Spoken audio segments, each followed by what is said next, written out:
Assalamualaikum warahmatullahi wabarakatuh. Perkenalkan, saya Dina Fitriah, SSI, MSI, dosen program studi gizi klinik jurusan Kesehatan Politeknik Negeri Jember. Assalamualaikum warahmatullahi wabarakatuh. Salam sejahtera bagi kita semua. Video ini dibuat dengan tujuan memenuhi salah satu persyaratan sertifikasi dosen tahun 2023, yaitu dokumen PDD UKT-PT atau dokumen pernyataan diri dosen dalam unjuk kerja Tridharma Perguruan Tinggi, bidang pengajaran. Saya merupakan dosen pengampu mata kuliah mikrobiologi pangan, dan pada kesempatan kali ini saya akan menjelaskan terkait mata kuliah tersebut. Mata kuliah mikrobiologi pangan memiliki kode GKL 3602. Mata kuliah ini diajarkan pada semester 3 dengan bobot 2 SKS yang terdiri dari 1 SKS tatap muka dan 1 SKS praktikum. Capaian pembelajaran mata kuliah mikrobiologi pangan adalah sebagai berikut. CPMK 1, mahasiswa mampu memahami, mengidentifikasi, dan membedakan jenis dan ciri-ciri mikroorganisme, termasuk bakteri, kapang, dan kamir, serta cara menghitung mikroorganisme dalam bahan pangan. CPMK kedua adalah mahasiswa mampu mengklasifikasikan sumber mikroorganisme pada pangan, serta mampu mengkaji faktor-faktor yang mempengaruhi pertumbuhan mikroorganisme. CPMK ketiga adalah mahasiswa mampu membedakan spora germinasi dan bakteri patogen. CPMK keempat yaitu mahasiswa mampu menentukan kualitas mikrobiologi normal pada makanan. CPMK kelima adalah mahasiswa mampu menganalisis faktor-faktor yang berpengaruh pada pembusukan bahan pangan, foodborne disease, serta mahasiswa mampu mengontrol mikroorganisme pada makanan. CPMK keenam yaitu mahasiswa dapat membedakan jenis mikroorganisme yang berperan dalam makanan fermentasi dan mampu menjelaskan serta mengkaji proses fermentasi pada pangan hewani maupun nabati. Adapun deskripsi untuk mata kuliah ini yaitu mata kuliah mikrobiologi pangan merupakan mata kuliah dasar yang mendukung kompetensi mahasiswa gizi. Mata kuliah ini berisi pokok-pokok bahasan yang mengkaji tentang jenis dan ciri-ciri mikroorganisme, sumber mikroorganisme pada pangan, faktor-faktor yang mempengaruhi pertumbuhan mikroorganisme, peranan mikroorganisme dalam pembusukan makanan, foodborne disease, cara mengontrol mikroorganisme pada makanan, peran mikroorganisme dalam fermentasi makanan, serta pengaruh pangan fermentasi terhadap kesehatan manusia. Mata kuliah mikrobiologi pangan sangat dibutuhkan oleh ahli gizi agar mereka dapat menyiapkan makanan yang aman dan bebas dari cemaran mikrobiologis. Untuk mendukung capaian pembelajaran, maka materi yang diajarkan pada mata kuliah mikrobiologi pangan yaitu yang pertama adalah bakteri, termasuk morfologi, struktur sel, perkembangbiakan, serta taksonomi. Yang kedua adalah kapang dan kamir, termasuk juga morfologi, struktur sel, perkembangbiakan, serta taksonomi. Yang ketiga, cara menghitung mikroorganisme dalam bahan pangan. Yang keempat, sumber mikroorganisme pada pangan, termasuk buah, sayur, hewan, air, tanah, udara, manusia, dan peralatan. Yang kelima, faktor-faktor yang mempengaruhi pertumbuhan mikroorganisme, termasuk fase pertumbuhan, faktor intrinsik dan ekstrinsik. Yang keenam, spora, germinasi, dan bakteri patogen. Yang ketujuh, kualitas mikrobiologi normal pada makanan. Yang kedelapan, food spoilage, faktor yang berpengaruh, pembusuk pada bahan pangan beku, pembusuk karena enzim mikroba. Yang kesembilan, foodborne disease, termasuk foodborne intoxication, foodborne infection, foodborne toxico-infection, patogen, parasit, dan alga toksin. Yang ke-10, food hygiene, termasuk kontrol mikroorganisme pada bahan pangan dan kontaminasi makanan. Yang ke-11, metabolisme mikroba pada makanan dan biokimianya. Yang ke-12, pangan fermentasi dari bahan pangan hewani. Yang ke-13, pangan fermentasi dari bahan nabati.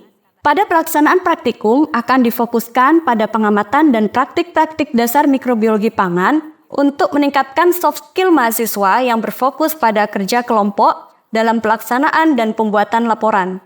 Sedangkan dalam pretest akan dilakukan secara mandiri sebagai salah satu bentuk penilaian. Sebagai bahan penilaian dalam perkuliahan, maka diterapkan 5 komponen penilaian yang digunakan adalah yang pertama, komponen tugas dengan persentase 20%, dalam bentuk pengerjaan soal secara mandiri. Yang kedua, komponen UTS dengan persentase 20% dalam bentuk ujian tulis secara mandiri. Yang ketiga, komponen praktikum dalam persentase 30% dengan bentuk pretest dan laporan praktikum. Yang keempat, komponen UAS dengan persentase 15% dalam bentuk ujian tulis secara mandiri. Demikianlah pemaparan mata kuliah mikrobiologi pangan yang juga tercantum dalam rencana pembelajaran semester. Berikutnya adalah bagian dari proses pembelajaran tatap muka yang dilakukan secara offline. Selamat menyaksikan. Baik, Assalamualaikum warahmatullahi wabarakatuh. Waalaikumsalam warahmatullahi wabarakatuh. Selamat siang semuanya. Siang. Bagaimana kabarnya hari ini? Alhamdulillah baik. Oke, sebelum perkuliahan kita mulai, marilah kita berdoa menurut agama dan kepercayaan masing-masing. Berdoa mulai.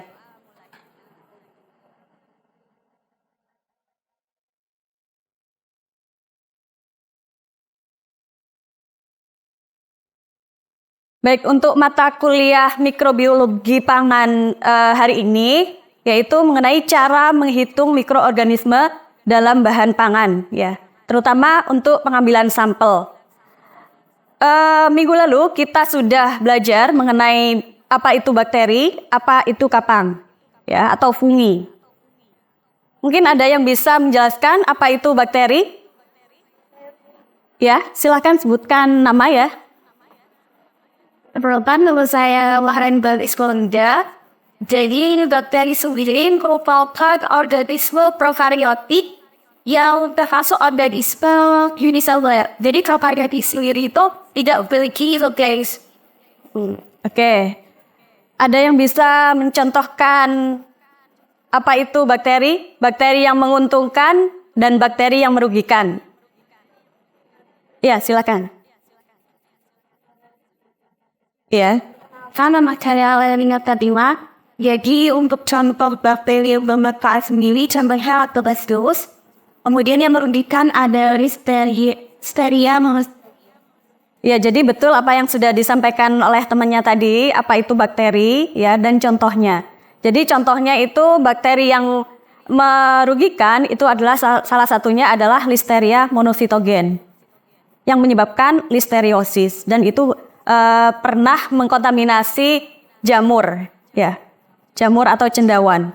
Kemudian untuk yang menguntungkan itu salah satu contohnya adalah Lactobacillus, di mana Lactobacillus ini terkandung dalam yogurt, ya, yogurt, kemudian Yakult kalau di produk-produk yang komersial gitu ya. Nah, untuk hari ini yang akan kita pelajari, ya, CPMK-nya yang akan Anda dapatkan itu adalah mahasiswa mampu memahami, mengidentifikasi dan membedakan jenis dan ciri-ciri mikroorganisme sendiri, baik itu bakteri, kapang maupun kamir, dan serta cara menghitung mikroorganisme, ya, khususnya dalam bahan pangan. Yang akan kita pelajari hari ini yaitu mengenai yang pertama adalah perencanaan pengambilan sampel, kemudian yang kedua adalah metode pengambilan sampel, yang ketiga adalah isolasi mikroorganisme dari sampel, termasuk teknik preparasi sampel, kemudian teknik pengenceran bertingkat, dan teknik inokulasi. Seperti kita ketahui bahwa mikroorganisme itu ada di sekitar kita, baik di lingkungan air, kemudian di tanah, di udara, bahkan di kulit kita sendiri itu banyak mikroorganismenya, banyak bakterinya. Salah satu contohnya ketika tangan kita tidak cuci tangan, kemudian ditumbuhkan atau ditempelkan pada media agar, media bakteri, itu akan kalau dibiarkan dalam waktu 24 jam, itu maka akan tumbuh bakteri-bakteri. Berbeda dengan ketika kita misalkan tangan kita itu disemprot dengan menggunakan alkohol atau disterilisasi menggunakan alkohol. Nah, itu akan tidak ada bakterinya ketika ditumbuhkan, gitu ya. Selain di lingkungan kita, bahkan di bahan pangan yang kita makan atau makanan yang kita makan itu banyak juga kontaminasi bakteri.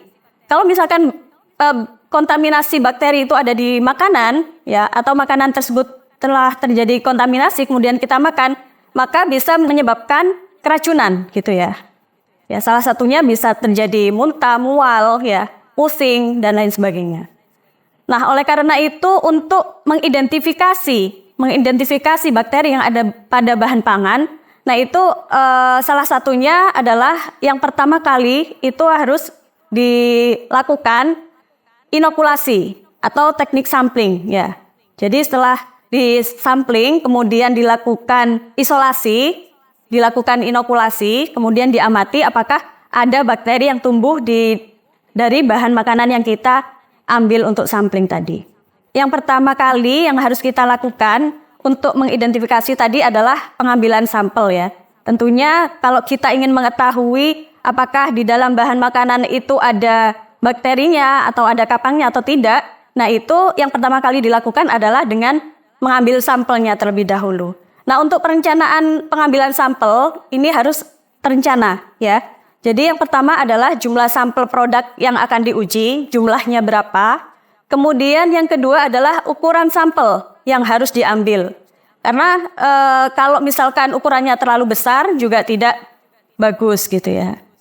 Yang ketiga adalah metode apa yang harus digunakan dalam pengambilan sampel. Jadi dalam pengambilan sampel itu harus ada metodenya. Bagaimana misalkan pengambilannya secara aseptis atau tidak, ya. Itu yang penting. Kemudian yang keempat adalah pengambilan sampel secara acak. Jadi biasanya untuk mengamati atau mengidentifikasi adanya suatu mikroorganisme di dalam bahan pangan itu pengambilannya secara acak. Kemudian untuk metode pengambilan sampel sendiri, yang pertama adalah harus menggunakan teknik aseptis. Teknik aseptis itu yang bagaimana? Teknik aseptis itu adalah harus steril, ya. Baik alatnya, kemudian tangan kita harus disemprot dulu menggunakan alkohol, ya. Kemudian alat-alatnya, kemudian tempat yang digunakan untuk inokulasi itu harus steril semuanya. Kemudian yang kedua adalah alat-alat yang digunakan harus steril. Jadi sebelum melakukan suatu pengambilan sampel, alangkah lebih baiknya alat-alat yang digunakan itu harus steril. Disterilkan bisa menggunakan autoclave ataupun menggunakan sterilisasi kering, menggunakan oven. Kemudian yang ketiga adalah sampel harus segera dianalisis. Jika tidak segera dianalisis, itu dapat disimpan pada suhu 4 derajat Celcius. Dan tidak boleh lebih dari 10-12 jam. Nah, kalau misalkan lebih dari 36 jam, itu lebih baik tidak digunakan, ya. Karena bisa terkontaminasi oleh bakteri-bakteri yang lain yang di luar bahan itu tadi. Gitu. Kemudian kalau disimpan di freezer boleh atau tidak? Kalau disimpan di freezer itu jangan ya sebaiknya. Karena kenapa? Karena beberapa bakteri seperti Vibrio itu bisa hilang atau bisa mati pada suhu freezer, ya. Gitu. Jadi kalau misalkan sudah mendapatkan sampelnya itu langsung harus segera dianalisis. Nah, ini salah satu contohnya dalam pengambilan sampel air, ya. Dalam pengambilan sampel air, misalkan air keran yang akan kita analisis atau identifikasi ada atau tidaknya bakteri. Nah, itu kerannya itu harus dipanaskan terlebih dahulu. Ya, jadi dipanaskan dengan menggunakan bunsen atau api, ya. Kemudian baru dialirkan airnya. Kemudian botolnya itu disiapkan dulu juga, ya. Kemudian setelah pengambilan sampel tadi akan dilakukan isolasi atau dipisahkan antara bakteri satu dengan bakteri yang lain dengan cara isolasi ini, ya. Jadi isolasi mikroorganisme dari sampel. Yang pertama ada teknik preparasi suspensi, ya. Jadi sampel yang telah diambil tadi itu kemudian disuspensikan atau dilarutkan, ya, dalam aqueous steril. Kemudian cara-caranya bagaimana? Jadi ada beberapa cara untuk teknik preparasi sampel. Yang pertama adalah teknik swab atau ulas. Jadi kalau misalkan Anda pernah PCR, ya, itu biasanya kan diambil di swab itu namanya, itu diulas dengan cara cotton bud itu dicelupkan pada peptone water atau aqueous bisa, kemudian dimasukkan dalam larutan, ya, larutan peptone tadi, kemudian dibulaskan ke sampelnya. Jadi kalau untuk bahan pangan yang biasanya menggunakan metode swab ini adalah karkas ayam. Kemudian untuk metode yang kedua adalah rinse atau bilas. Jadi ini ditujukan untuk melarutkan sel-sel mikroba yang ada pada permukaan sampel. Ya. Nah, untuk sampel yang digunakan itu biasanya adalah sampel daun atau bunga. Nah, itu biasanya digunakan dengan metode rinse ini. Kemudian untuk perbandingannya berapa? Jadi untuk perbandingannya adalah 1:9. 1 itu untuk sampelnya, 9 itu untuk pelarutnya atau aquadesnya. Kemudian metode yang ketiga adalah maserasi ya atau penghancuran. Kemudian untuk maserasi ini itu biasanya sampel yang digunakan adalah sampel-sampel seperti bakso, kemudian daging yang harus dilakukan penghancuran terlebih dahulu.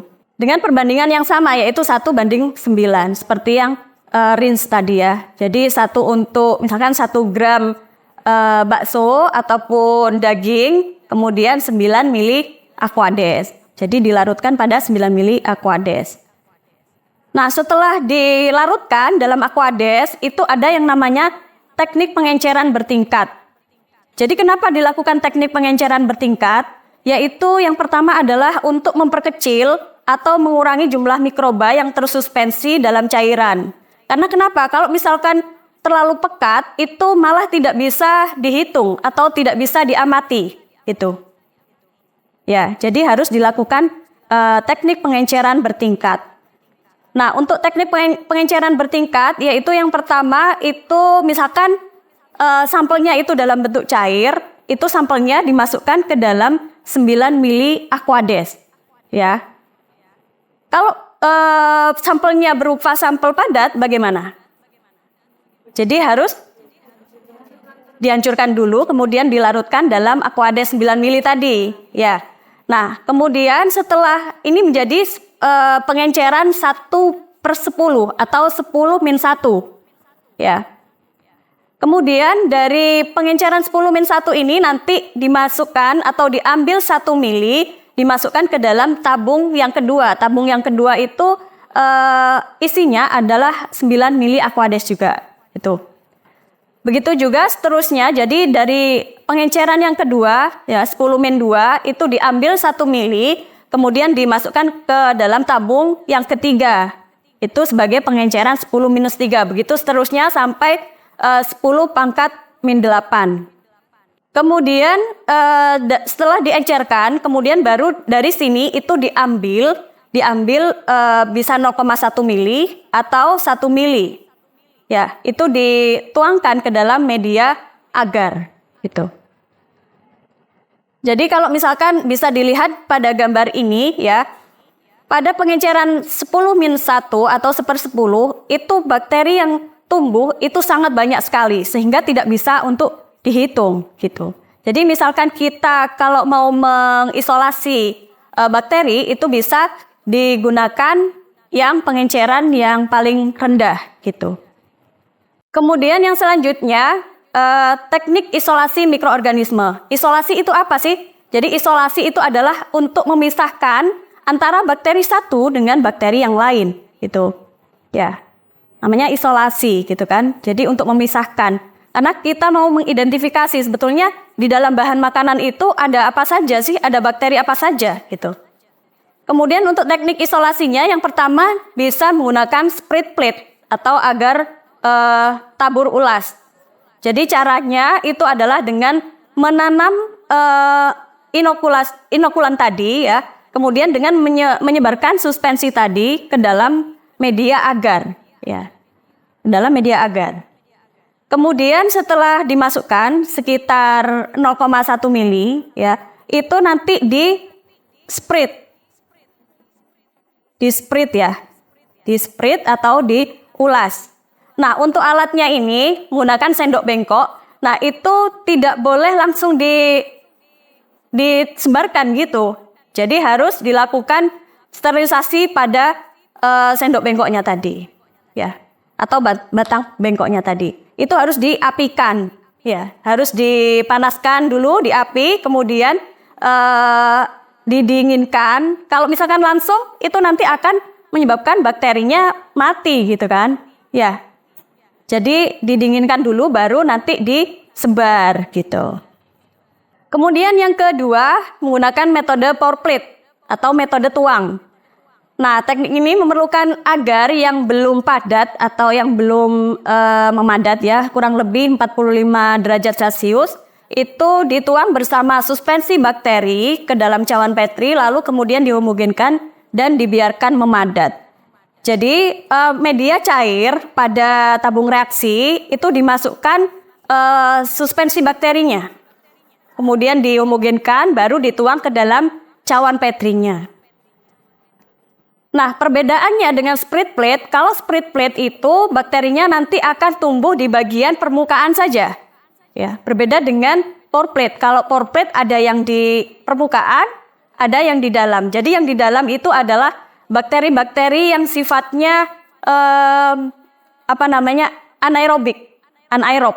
Jadi tidak butuh udara. Kalau yang di permukaan itu biasanya bakteri yang tumbuh adalah bakteri aerob atau yang butuh udara, gitu. Kemudian yang selanjutnya, teknik penanaman dengan goresan atau kita sebut sebagai strik, ya, digores gitu. Teknik ini untuk mengisolasi mikroorganisme dari campurannya atau meremajakan kultur ke dalam medium baru.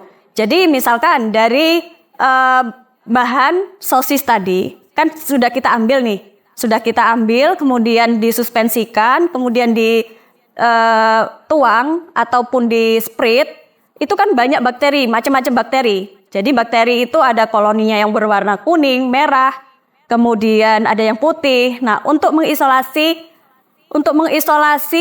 itu bisa diambil satu inokulan saja, satu bakteri saja.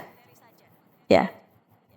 Kemudian baru distrik untuk memurnikan ya. Jadi hanya yang tumbuh yang di plate ini hanya satu bakteri saja. Misalkan bakteri yang warnanya merah saja gitu.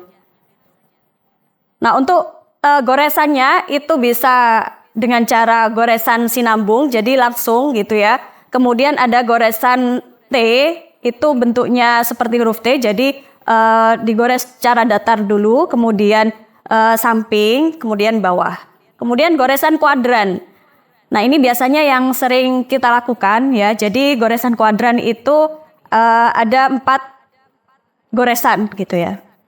Nah, itu tadi untuk materi hari ini. Apakah ada yang ingin ditanyakan mengenai teknik inokulasi, teknik pengenceran bertingkat, ataupun teknik isolasi? Ya, silakan. Sebenarnya kalau ada hasil dari ini sorry have jadi saya ingin bertanya kepada anda lagi kan jalan terkait itu penentuan baik disasnya. Oke, baik. Tidak ada lagi yang ingin ditanyakan? Ada lagi? Oke, tidak ada. Jika tidak ada, langsung saya jawab saja ya. Jadi untuk penentuan teknik pengenceran bertingkat tadi itu berdasarkan apa? Jadi sebetulnya kalau untuk pengenceran bertingkat itu tidak harus selalu sampai 10 pangkat minus 9 ya. Akan tetapi bisa juga 10 pangkat minus 6, minus 7. Nah, itu tergantung dari perkiraan jumlah mikroba yang ada di dalam bahan pangan itu sendiri. Gitu. Itu ya. Sudah jelas? Oke, kalau sudah jelas, ada lagi yang ingin ditanyakan? Oke, tidak ada. Jika tidak ada, untuk minggu depan itu ada tugas ya. Tugasnya adalah Anda menganalisis bagaimana cara pengambilan sampel dan teknik inokulasi dari sampel susu yang pertama, kemudian yang kedua adalah sampel sosis. Ya, bagaimana caranya nanti? Oke, itu nanti dikumpulkan dalam bentuk PDF, kemudian dikirimkan melalui link Google Drive seperti biasanya, ya.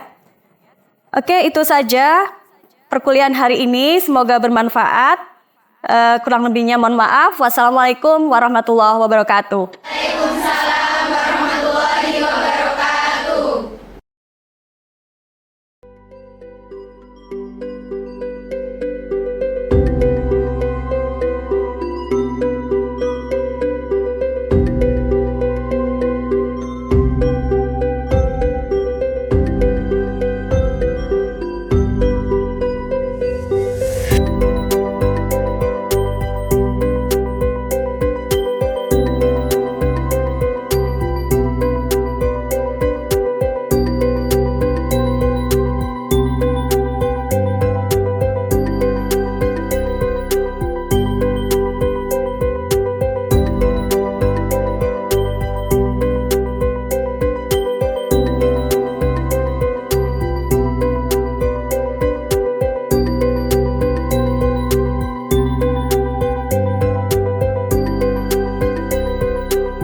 Demikianlah video proses pembelajaran mata kuliah mikrobiologi pangan.